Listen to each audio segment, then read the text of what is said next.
Hi friends, welcome to కథా ప్రవాహం YouTube channel. ముందుగా ఈ వీడియోకి లైక్ చేయండి.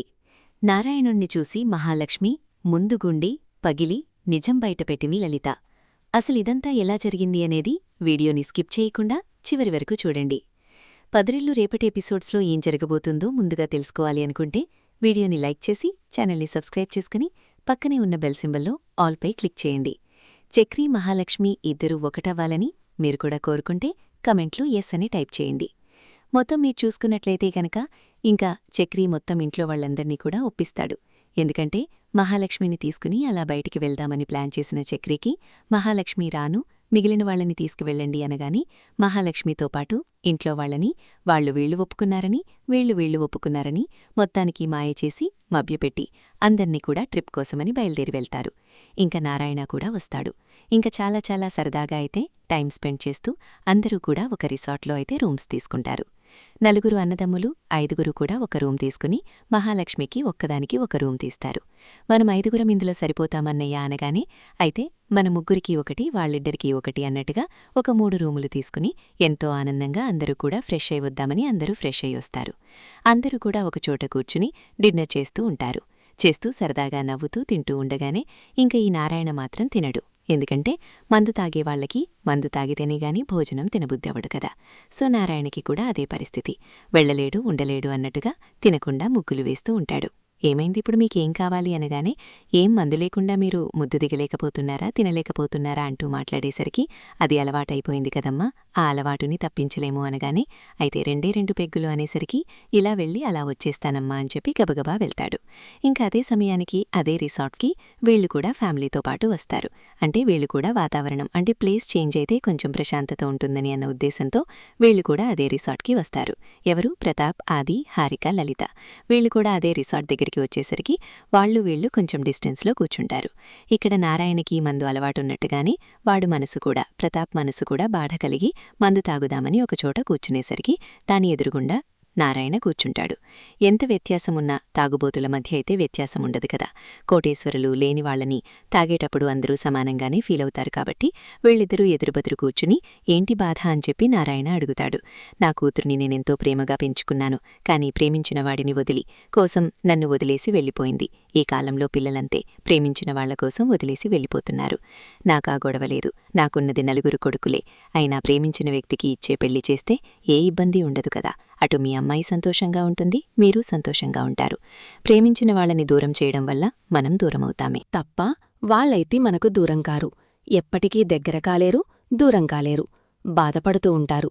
మనం పెంచిన పిల్లలు ఎక్కడున్నా సంతోషంగా ఉండాలి అని కోరుకోవాలే తప్ప ఎక్కడున్నా బాధపడుతూ ఉండాలని అస్సలు కోరుకోకూడదు అంటూ ఇంక నారాయణ చెప్పేసేసరికి ఇంక మాటలు విన్న ప్రతాపైతే ఇప్పుడు నన్నేం చేయమంటారు అని చెప్పి అనగానే ఏం చేస్తారు, నేరుగా మీ అమ్మాయి దగ్గరికి వెళ్ళి మీ అమ్మాయితో మళ్ళీ కలిసిపోయి మాట్లాడండి. తను సంతోషపడుతుంది, మీ ఇంట్లో వాళ్ళు సంతోషపడతారు, అందరూ హ్యాపీగా ఉంటారు అనేసరికి ఇదే కరెక్ట్ అంటారా అని చెప్పానగాని ఎందుకు చెప్తున్నానో పెద్దవాడిగా ఒక మాట వినండి, ఇదే మంచిదని నా ఉద్దేశం అని నారాయణ చెప్తాడు. ఏంట్రా ఇంకా మీ నాన్న రాలేదేంటి అంటూ లలిత మాట్లాడేసరికి ఏమమ్మా ఇప్పుడే వస్తానని వెళ్లారు, ఇంకా రాలేదు, నాన్న ఎక్కడున్నారో చూసి వస్తాను అనగాని నువ్వొద్దురా, నేను వెళ్ళి చూసి వస్తాను, నేను వెళ్ళి తీసుకొస్తాను మీ నాన్నని లలిత లేస్తుంది. ఇంక ఇక్కడ మహాలక్ష్మి వాళ్ళు కూర్చున్నారు కదా. ఏంటి పెద్ద మనిషి ఇంకా రాలేదు అని కన్నా అనేసరికి ఉండు నేను చూసి వస్తాను అనగానే అమ్మ మహాలక్ష్మి నువ్వెందుకు, నువ్వుండు నేను వెళ్తాను అనగానే లేదు పెద్ది, ఆయన్ని నేనే వెళ్ళి తీసుకొస్తాను, మీరు వెళ్తే మళ్ళీ ఆయన్ని ఏదో ఒకటి అంటారు, ఆయన మనసు బాధపడుతుంది, అందుకే నేనే వెళ్తాను అంటూ ఇంకా మహాలక్ష్మి వెళ్తుంది. ఇటు మహాలక్ష్మి వెతుకుతుంది, అటు లలిత వెతుకుకుంటూ ఇద్దరూ కూడా వస్తారు. ఇద్దరూ కూడా వచ్చేసరికి దూరం నుంచి ఈ పక్క నుంచి వస్తే నారాయణ కనపడతాడు, ఈ పక్క నుంచి వస్తే ఇంక ప్రతాప్ కనిపిస్తాడు. దూరం నుంచి కనిపిస్తూ ఉంటారు. ఇదేంటి ఈయన ఎవరితో కూర్చుని చూస్తున్నారు అని చెప్పి అనుకుంటూ దగ్గరికి వచ్చేసరికి నారాయణ కనిపిస్తాడు. ఇటు నారాయణతో పాటు ప్రతాప్ ఉండడం చూసి మహాలక్ష్మి షాక్ అవుతుంది. ఇదేంటి వీళ్ళిద్దరూ కలిపి తాగుతున్నారు అని అనుకుంటూ ఉండగానే ఈలోపు లలిత నారాయణుణ్ణి చూసి ఏడుస్తూ ఉంటుంది. ఆ చూసే చూపు నారాయణ వంక కనిపిస్తూ ఉంటుంది. ఇదేంటి అమ్మ ఈన్ని చూసి ఏడుస్తుంది? నాన్నని చూసి కదా, నాన్న పరిస్థితి చూసి కదా బాధపడాలి. మరి నారాయణగారిని చూసి బాధపడుతుందేంటి? అసలు అమ్మ నారాయణగారికి ఎలా తెలుసు? నారాయణగారికి అమ్మకి పరిచయముందా? అనుకుంటూనే అమ్మ అమ్మ అనుకుంటూ పిలుచుకుంటూ వెళ్లేసరికి ఒక చెట్టు ఉంటే చెట్టు దగ్గర నిలబడి ఏడుస్తూ ఉంటుంది లలిత. ఏడుస్తూ ఉండడంతోటే వెనకాల్నుంచి వెళ్లి భుజం మీద చేయి వేస్తుంది. అమ్మా మహా అని చెప్పి అనేసరికి అమ్మా మహా అనుకుంటూ పట్టుకుని ఏడుస్తుంది. ఏమైందమ్మా? ఎందుకేడుస్తున్నావ్? దేని గురించి ఏడుస్తున్నావ్? అసలు నీకాయన ఎలా తెలుసు? ఆయన్ని చూసి నువ్వేడవడమేంటి? నాన్నవాళ్లతో ఆయనతో కూర్చుని మందు తాగుతుంటే నువ్వు నాన్నని తీసుకువెళ్ళాలి కదా. మరి నువ్వు నాన్నని చూడడం మానేసి ఆయన్ని చూసి ఎందుకేడుస్తున్నావ్ అనగానే ఆయన ఎవరో నీకు తెలుసా అనగానే హా తెలుసు, చక్రీ వాళ్ళ నాన్న ఆయనే కదా అని చెప్పి అనేసరికి ఒక్కసారిగా షాక్ అవుతుంది. ఏంటి చక్రీ వాళ్ళ నాన్న ఆయనా అని చెప్పనగానే హా అవును మా మావయ్యగారే. ఇప్పుడేమైంది? ఆయన నీకెలా తెలుసమ్మా? నువ్వు ఆయన్ని చూసి ఎందుకేడుస్తున్నావు? ఏమైంది అంటూ మాట్లాడడంతో ఆయన ఎవరనుకుంటున్నావు? నా ప్రాణస్నేహితుడు భర్త, అంటే నాకు అన్నయ్య, నాకు సొంత అన్నయ్య కంటే ఎక్కువ అని చెప్పనేసరికి ఏంటి ఆయన నీకు అన్నయ్య అనగానే అవును ఆయన నాకు అన్నయ్యే, నా స్నేహితురాల్ని పెళ్లి చేసుకున్నాడు. పెళ్లి చేసుకున్నప్పట్నుంచి నాకు సొంత అన్నయ్య కంటే ఎక్కువగానే నన్ను ఆప్యాయంగా చెల్లమ్మా చెల్లమ్మా అంటూ ఎంతో ప్రేమగా ఉండేవాడు. వాళ్ల పెళ్లైనప్పట్నుంచి కూడా నేను ప్రతిక్షణం నా స్నేహితురాల్తో వాళ్ళింట్లోనే ఉండేదాన్ని అని చెప్పి అనేసరికి మరి ఆయన్ని నువ్వు చూసినప్పుడు ఎందుకు బాధపడ్డావు?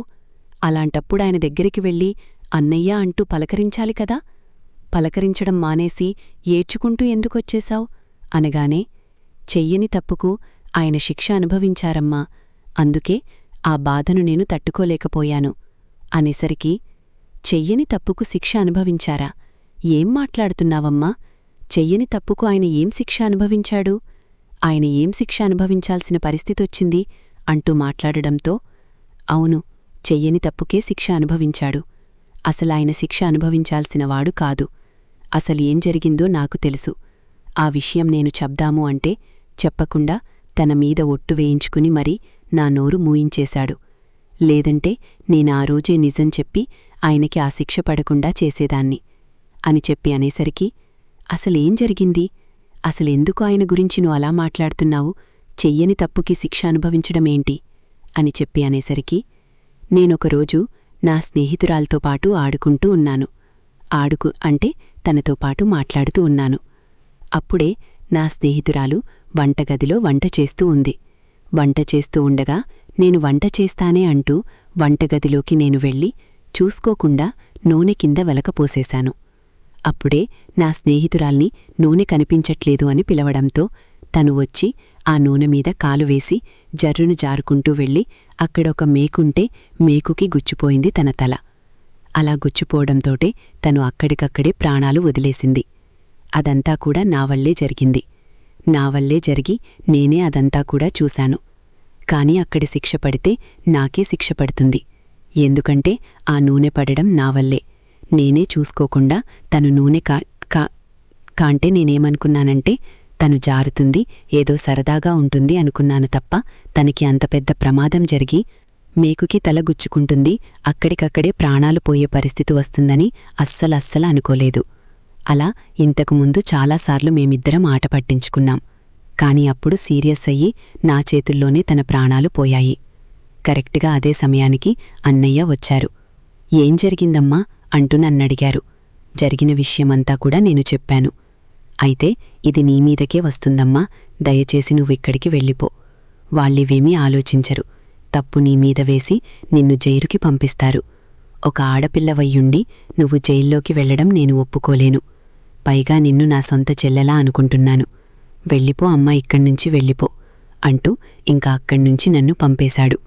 వద్దు అన్నయ్య, నేను నిజాన్ని చెప్తాను అంటే నువ్వు చెప్తే నీ ప్రాణస్నేహితురాల మీద ఒట్టే అంటూ నా చేత ఒట్టు వేయించుకుని ఇంక నన్నక్కడ్నుంచి పంపించేశాడు. ఆ రోజునుంచి ఈ రోజు వరకు కూడా అసలు నా ఇంటికి రావద్దు, నా మొహం చూడొద్దు అంటూ ఆ రోజు చేయించుకున్న ప్రామిస్ వల్ల అన్నయ్యని నేనిప్పటికీ కలవలేకపోయాను. అప్పుడు నేను చేసిన తప్పుకి ఇప్పటికీ నేను గిల్టీగా ఫీలవుతూనే ఉంటాను. ఎందుకంటే ఆ రోజు నేనేదో సరదాగా చేసిన పని వల్ల ఒక మనిషి ప్రాణం పోయింది. ఒక వ్యక్తి జీవితం నాశనమైపోయింది. ఒక వ్యక్తి మీద నింద పడిపోయింది. ఆ నింద వల్ల తను హంతకుడిగా మారిపోయాడు. నిజానికి ఆ పని ఆ అన్నయ్య చేయలేదు, చేసింది నేను. కాని అప్పుడా నిజం చెప్పలేకపోయాను. ఇప్పుడు అన్నయ్యని చూడ్డంతోటే గుండె పగిలేలా నాకు ఏడుపు వచ్చింది. అన్నయ్య కాళ్లమీద పడి, అన్నయ్యని ఇన్ని రోజులు బాధపెట్టినందుకు నేను క్షమాపణ కోరాలని అనిపించింది అంటూ మాట్లాడేసరికి, ఇప్పుడాయన్ని చూసి బాధపడుతున్నావమ్మా అంటూ మాట్లాడడంతో, అవునమ్మా, ఈ నిజం ఎవ్వరికీ చెప్పలేదు. ఇన్ని రోజులుగా ఈ నిజాన్ని నాలోనే దాచుకున్నాను. ఇన్ని రోజులుగా ఈ విషయాన్ని నా గుండెలోనే దాచుకున్నాను అంటూ మహాలక్ష్మిని పట్టుకుని ఏడుస్తూ ఉంటుంది. సరేనమ్మా, ఈ విషయాన్ని ఎవ్వరికీ చెప్పొద్దు అని చెప్పారు కదా, ఇక నీ మనసులోనే దాచుకో, ఈ విషయాన్ని బయటపెట్టకు అని మహాలక్ష్మి కాస్త, సరి ఇంక వెళదామా అని చెప్పి అక్కడినుంచి వచ్చేసేసరికి, ఎక్కడికి వెళ్ళావు లలిత అంటూ ఇక్కడికి వచ్చినా అడుగుతాడు. మీరిందాక ఎవరితో అండి మాట్లాడుతున్నారు? ఎవరో తెలిసిన వ్యక్తిలా అనిపించాడు, కానీ మాట్లాడుతున్నంతసేపు మనసుకి బాగా దగ్గరయ్యాడు అని చెప్పి అనేసరికి, ఇంక ఏంటి నీ కళ్ళు అలాగున్నాయి అనగానే, ఏమీ లేదండి అంటూ అక్కడనుంచి లలిత మొహం కడుక్కోడానికి వెళ్ళిపోతుంది. ఇంక మహాలక్ష్మి వీళ్ల దగ్గరికి వచ్చేసరికి, మహాలక్ష్మి రావడంతోటే, ఎక్కడికి వెళ్ళావమ్మా మహా, నాన్న వచ్చి చాలాసేపయింది అనగానే, తెలిసిన వాళ్ళు ఉంటే కనిపిస్తే మాట్లాడుతూ ఉన్నాను అనేసరికి, రామ్మ, భోజనం చల్లారిపోతుందని కూర్చుని భోజనం చేస్తున్నంతసేపు నారాయణ వంకే చూస్తూ ఉంటుంది. ఏమైంది కోడలిపిల్ల, అలా చూస్తున్నావు అని చెప్పి నారాయణ అడుగుతాడు. ఏమీ లేదు అని చెప్పి ఇంక నారాయణ వంకే చూస్తూ ఉంటుంది. చక్రి, మాధవ గమనిస్తూనే ఉంటారు. ఎందుకు మహాలక్ష్మి నాన్న వంకాలర్ చూస్తుంది? నాన్న గురించి ఏదో తెలిసినట్టు, నాన్నని గొప్ప వ్యక్తిలా అనుకుంటున్నట్టు అలా చూస్తుందేంటి? అసలేమైంది మహాలక్ష్మికి అని ఇంక మాధవ, ఏంటమ్మా ఏమైందమ్మా మహా అని చెప్పానుగానే, ఏమీ లేదు బెద్ది, ఏమీ లేదు అని చెప్పి ఇంక ఏం మాట్లాడకుండానే అక్కడినుంచి వెళ్ళిపోతుంది. అక్కడినుంచి వెళ్ళిపోయేసరికి మహాలక్ష్మికి ఏమైంది, ఎప్పుడూ లేంది నాన్నని అలా చూస్తుంది అనుకుంటూ ఎవరి గదిలోకి వాళ్ళు వచ్చేస్తారు. ఇంక మహా, మాధవాను ఇటు నారాయణ ఇద్దరూ కలిసి ఒక గదిలో పడుకున్నారు కదా. నారాయణ కాస్త లేచి బయట తిరుగుతూ ఉంటే అప్పుడు మహాలక్ష్మి బయటకు వస్తుంది. మీరు చాలా గొప్పవాళ్లు కదా అని చెప్పి అనేసరికి, నేనేం చేశాను కోడలిపిల్ల, నేనంత గొప్పగా ఏం చేశాను అనగానే, మీకు లలిత అనే ఆవిడ తెలుసా అని చెప్పి అనేసరికి, లలిత లలిత అని చెప్పి అనగానే, అవును లలితని ఆవిడ తెలుసు కదా అనేసరికి, నాకెవరో తెలియదే అనగానే, ఆ లలిత ఎవరో కాదు మా అమ్మ అని చెప్పి మాట్లాడుతూ ఉంటుంది. ఇంకా మాధవికి పక్కన కనపడకపోవడంతో, ఇదేంటి నాన్న ఈ టైంలో ఎటు వెళ్ళాడు అనుకుంటూ బయటకు వచ్చేసరికి మహాలక్ష్మి ఇటు ఇద్దరు మాట్లాడుకుంటూ ఉంటారు. మాధవ వెళ్ళిపోదామనుకున్న సమయంలో, లలిత ఎవరో కాదు మా అమ్మే అని చెప్పి అనేసరికి, ఇప్పుడు మీ అమ్మగారు లలిత అని చెప్పి అనగానే, నాకన్ని విషయాలు తెలిసాయండి. మీ గురించి మొత్తం మా అమ్మ చెప్పింది. మీరు చేసిన త్యాగం గురించి కూడా చెప్పింది. మీరు మా అమ్మకు ఒక జీవితాన్ని ఇచ్చారని కూడా చెప్పింది అనేసరికి, ఏంటమ్మా మహాలక్ష్మి కొత్తగా మాట్లాడుతున్నావేంటి? అవునండి, మీరా రోజు చేసిన పని వల్ల అమ్మ గొప్పగా బ్రతుకుతుంది, లేదంటే ఒక హత్య చేసిన హంతకురాళ్లా తన మీద నింద వేసుకుని ఉండేది కదా అని చెప్పనేసరికి, ఈ విషయాలన్నీ నీకు అనగానే, మా అమ్మే చెప్పింది. మీరు నిన్న సాయంత్రం మీరు ఇందాక మందు తాగుతూ కూర్చున్నారే ఒక వ్యక్తి ముందు, ఆ వ్యక్తి ఎవరో కాదు మా నాన్న, అంటే మీరనుకుంటున్న లలిత భర్త. మీరు ఎప్పుడైతే మీ ఆవిడని మా అమ్మ ప్రాణాలు తీస్తే, నువ్విక్కడ ఉండొద్దు, మళ్ళీ నా కంటికి కనిపించొద్దు అని అమ్మ మీ ఆవిడ మీద ఒట్టు వేయించి దూరంగా పంపించేసిన తర్వాత కొన్ని రోజులకి మా అమ్మకు పెళ్లి జరిగింది. ఆ విషయం కూడా మీకు తెలియనివ్వలేదు. తర్వాత మళ్ళీ మిమ్మల్ని జైల్లో పెట్టారన్న విషయం తెలిసి జైలుకి వద్దామనుకుంటే మీరు ఒట్టు వేయించుకున్నారంట కదా. ఆ ఒట్టుకి కట్టుబడి మా అమ్మ మీ దగ్గరికి రాలేదు. ఈరోజు మా అమ్మ మిమ్మల్ని చూసి గుండె పగిలేలా ఏడుస్తూ, తను ఇన్ని రోజులు మనసులో దాచుకున్న నిజాలన్నీ, అంటే ఇన్ని రోజులు తన మనసులో దాచుకున్న దుఃఖాన్నంతటినీ కూడా ఈరోజు బయటపెట్టింది. మా అమ్మ ఈరోజే బయటపెట్టింది అంటూ మాట్లాడ్డంతో ఒక్కసారిగా షాకవుతాడు. అంటే మొత్తం విషయమనగాని, తెలుసు మీ భార్య విషయంలో మీరు ఏ తప్పూ చేయలేదని, మా అమ్మే ఆ ప్రాణాలు తీస్తే, మా అమ్మ మీద నిందపడితే, మా అమ్మ జైలుకి వెళ్తే తన జీవితం నాశనమైపోతుంది అన్న ఉద్దేశంతో ఆ నిందను మీమీదే వేసుకుని మీరే జైలుకి వెళ్లారు. అన్న విషయం కూడా మా అమ్మ నాకు చెప్పింది అనేసరికి ఆ మాటలన్నీ విన్న మాధవ ఒక్కసారిగా షాకవుతాడు. మా నాన్న మా అమ్మను చంపాడు అని అందరూ అనేవారు. నిజానికి జరిగింది ఇదన్నమాట. అయితే మా నాన్న ఏ హత్య చేయలేదు. నాకు ముందునుంచి అనుమానమే. మా అమ్మని ఎంతో ప్రేమగా చూసుకునే మా నాన్న ఎందుకు ఇలా చేస్తాడు, ఏ ఉద్దేశంతో చేస్తాడు, అలా చేశాడు అంటే ఖచ్చితంగా ఏదో కారణం ఉండే ఉంటుంది. ఏదో బలమైన రీజన్ లేకపోతే మా నాన్న అలా చేసేవాడు కాదు కదా అని నేను ముందునుంచి నమ్ముకుంటూ వచ్చాను. నా నమ్మకమే నిజమైంది అంటూ ఇంక ఎంతగానో మాధవ అయితే అనుకుంటాడు. అనుకున్న మాధవ అక్కడ ఉండకుండా అక్కడనుంచి వచ్చేస్తాడు. అక్కడనుంచి వచ్చేసి గదిలో కూర్చుని ఉండగా మా మహాలక్ష్మితో మాట్లాడిన నారాయణ కొద్దిసేపటికి గదిలోకి వస్తాడు. నాన్న అంటూ పట్టుకుని ఏడుస్తాడు. మాధవ, ఏమైందిరా పెద్దోడా, ఏం జరిగింది అనగానే, మహాలక్ష్మితో నువ్వు మాట్లాడిన ప్రతి మాట నేను విన్నాను నాన్న. నీమీద నిందపడకుండానే నువ్వు ఎంతో బాధపడ్డావు, ఎంతో క్షోభ అనుభవించావు. అంటే నువ్వు మా అమ్మని ఏమీ చేయలేదనే నమ్మకం నాకు ఎప్పుడూ ఉండేది. ఇప్పుడు ఆ నమ్మకమే నిజమైంది. నువ్వు మా అమ్మని ఏమీ చేయలేదన్న విషయం నాకు తెలిసింది అంటూ మాధవ పట్టుకుని ఏడుస్తూ ఉంటాడు.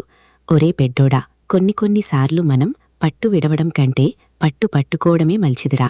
ఆ రోజు నేనలా చేయడం వల్ల ఒక మగవాడిగా నా మీద తాగుపోతనే నింద ఎప్పుడూ ఉంది. నీ భార్యను నువ్వు చంపావు అని అన్నారు. అంతే. ఎందుకంటే మీరంతా మగవాళ్లే, ఏం కాదు. మగవాళ్లకు ఎలా అయినా పెళ్ళిళ్ళవుతాయి, ఎలా అయినా బ్రతుకుతారు. కాని తను నా చెల్లెల్లాంటిది. నా చెల్లెల కంటే ఎక్కువగానే చూసుకున్నానురా. మీ అమ్మ ప్రాణస్నేహితురాలు, మీ అమ్మ ప్రాణస్నేహితురాలు. మీ అమ్మనే ప్రాణాలు తీసింది అంటే బయట ఎలా అనుకుంటారు?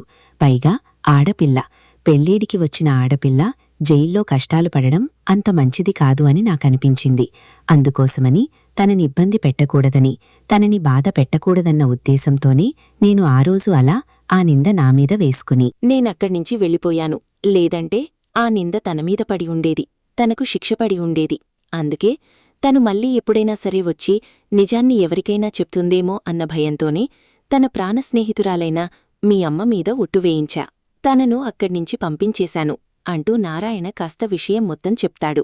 నిజంగా నువ్వు చాలా గొప్పవాడివి నాన్నా, నిజంగా చాలా గొప్పవాడివి. లేదంటే ఎవరో చేసిన దానికి నువ్వు నీ నెత్తిమీద వేసుకుని ఇన్ని రోజులు నిజం నీమీద పడకు, నిందపడినాగాని నువ్వు ఏమాత్రం బాధపడకుండా ఎంతో గొప్పగా ఉన్నావు. నిజంగా నువ్వు చాలా గొప్పవాడివి నాన్నా అంటూ మాధవ అనేసరికి, సరే పెద్ద, పడుకో అని చెప్పి ఇద్దరూ కూడా పడుకుంటారు. ఇంక మహాలక్ష్మి తన గదికి వచ్చి మా అమ్మ చేసిన తప్పుని ఆయన మీద వేసుకున్నారు. చాలా గొప్ప వ్యక్తి, చాలా మంచి వ్యక్తి. ఎన్ని రోజులు కూడా నాకు నచ్చిన వ్యక్తి అయితే ఆయనే. కాని ఆయన తన భార్యను చంపారా అంటే నాకే ఆశ్చర్యం కలిగింది. ఇలా ఉండే వ్యక్తి ఒక మనిషి ప్రాణాలు తీయడానికి వెనకాడలేదా అని ఆలోచన కలిగింది. ఆశ్చర్యం కలిగింది. ఇప్పుడు క్లియర్గా అర్థమవుతుంది ఆయన ఏ తప్పు చెయ్యలేదని. మా అమ్మ చేసిన తప్పుకి ఆయన శిక్ష అనుభవించారని, చెయ్యని తప్పుకి శిక్ష అనుభవించారని అర్థమైంది అంటూ ఇంకా మహాలక్ష్మి కాస్త చాలాసేపటికి ఆయన చాలా గొప్పవారు, చాలా మంచివారు అని మహాలక్ష్మి కాస్త ఎప్పటికో ఆలోచించుకుని పడుకుంటుంది. పడుకునేసరికి మరుసటి రోజు ఉదయాన్నే అందరూ కూడా లేస్తారు. చక్రి మహాలక్ష్మి దగ్గరికి వస్తాడు. మిమ్మల్ని ఒక మాట అడుగుతాను, నిజం చెప్తారా అని చెప్పి అనేసరికి, ఏంటది, ఏం మాట అడుగుతారు అనగానే, నిన్న సాయంత్రం మనమంతా భోజనం చేస్తున్న సమయంలో మా నాన్న కోసం మీరు పక్కకు వెళ్లారు కదా, వెళ్ళి మళ్లీ తిరిగొచ్చిన తర్వాత మీరు మా నాన్ననే చూసుకుంటూ ఎందుకలా ఉండిపోయారో నాకర్థం కాలేదు. ఆ విషయం గురించి అడుగుదామంటే ఎందుకులే మిమ్మల్ని అడిగి ఇబ్బంది పెట్టడం అనుకున్నాను. కాని ఇప్పుడు అడగక తప్పడం లేదు. ఏం జరిగింది అసలు, మా నాన్నని ఎందుకలా చూస్తూ ఉన్నారు అనగానే, మీ నాన్నగారి గురించి నాకొక గొప్ప విషయం తెలిసింది. మీ నాన్నగారు ఎంత మంచివారో, ఎలాంటివారో తెలిసింది అంటూ మాట్లాడడంతో, మా నాన్న ఎలాంటివారో తెలిసిందా, అసలు మా నాన్న గురించి మీకేం తెలిసింది అనగానే, నాకొక విషయం తెలిసింది, కాని దానికి మీ నాన్నగారు సమాధానం చెప్పారు. అసలు ఏం జరిగింది అనేది నాకు తెలిసింది అంటూ మాట్లాడడంతో, అసలు మా నాన్న గురించి మీరేం తెలుసుకున్నారు, ఏ విషయం గురించి తెలుసుకున్నారు, నాకే విషయమూ చెప్పలేదు అంటూ మాట్లాడేసరికి, ఆ విషయాలేమీ మీకు చెప్పాల్సిన పనిలేదు, నేను తర్వాత చెప్తాను, వదిలేసేయండి, ఇప్పుడేమీ ఆ విషయం గురించి అడగొద్దు అంటూ ఇంకా చక్రిని కాస్త బయటికి పంపించేస్తుంది మహాలక్ష్మి. అయితే పంపించేసేసరికి ఈ విషయం ఎవరికీ చెప్పకూడదని అనుకున్నారు గదా, ఇప్పుడు మళ్ళీ విషయాలన్నీ తెలిస్తే కరెక్ట్ కాదేమో. అయినా నేను చెప్పాలనుకున్నది కొడుకులకే కదా, కొడుకులకి చెప్తేనే కదా తండ్రి గొప్పతనమేంటో తెలుస్తుంది. వీళ్ళని బయటికి తీసుకెళ్ళి పెద్దీకి అందరికీ కూడా ఈ విషయం చెప్పాలి. ఆయన ఎంత గొప్పవారో, ఎలాంటివారో, చెయ్యని తప్పుకి శిక్ష అనుభవిస్తూ నిందని మూస్తున్నారన్న విషయం ఖచ్చితంగా తెలిసితీరాలి. అసలు మా కుటుంబానికి వీళ్ల కుటుంబానికి ఉన్న రిలేషన్ గురించి కూడా తెలిసితీరాలి. అంటే మేనమామ నాకు మావయ్య లాంటివాళ్లా అని చెప్పి ఇంకా మహాలక్ష్మి కాస్త అనుకుంటుంది. పెత్తి, మీకు ఒక విషయం చెప్పాలి. అందరం కలిసి బయటికి వెళ్దామని వాళ్ళు రెడీ అవుతుంటే వెళ్ళి మహాలక్ష్మి చెప్పేసరికి సరేనమ్మా మహాలక్ష్మి అని అందరూ కూడా రెడీ అవుతూ ఉంటారు. ఇంకా మా నారాయణైతే ఏంటమ్మా మహాలక్ష్మి, ఏ విషయం గురించి చెప్పాలనుకుంటున్నావు? మీ గొప్పతనం గురించే వాళ్లకి చెప్పాలనుకుంటున్నాను, అందుకీ చెప్తాను అనేసరికి వద్దమ్మా, ఇన్ని రోజులు చెప్పని నిజం ఇప్పుడెందుకు చెప్పడం? లేదు, మీరు ఎలాంటివాళ్ళో, మీరు ఏ తప్పు చెయ్యలేదని వాళ్లకి తెలియాలి అన్న ఉద్దేశంతోని చెప్పాలనుకుంటున్నాను అని మహాలక్ష్మి కాస్త చెప్తుంది. మరి వాళ్లకి నిజం చెప్తుందా? ఈ గుండె పగిలి నిజంతో అయిన మహాలక్ష్మి వాళ్లకి మేనమామ అన్న విషయం తెలిసింది కాబట్టి ఇదే విషయం ప్రతాపుక కూడా చెప్తే ప్రతాపు మనసు మార్చుకుని మహాలక్ష్మిని మళ్లీ తన కుటుంబంలో కలుపుకుంటాడా? చక్రీని అల్లుడుగా అంగీకరిస్తాడా? చూద్దాం. ఇదంతా కూడా రాబోయే ఎపిసోడ్స్లో. వీడియో నచ్చితే లైక్ చేసి ఛానల్ని సబ్స్క్రైబ్ చేసుకుని పక్కనే ఉన్న బెల్ సింబల్లో ఆల్పై క్లిక్ చేయండి. Thank you for watching.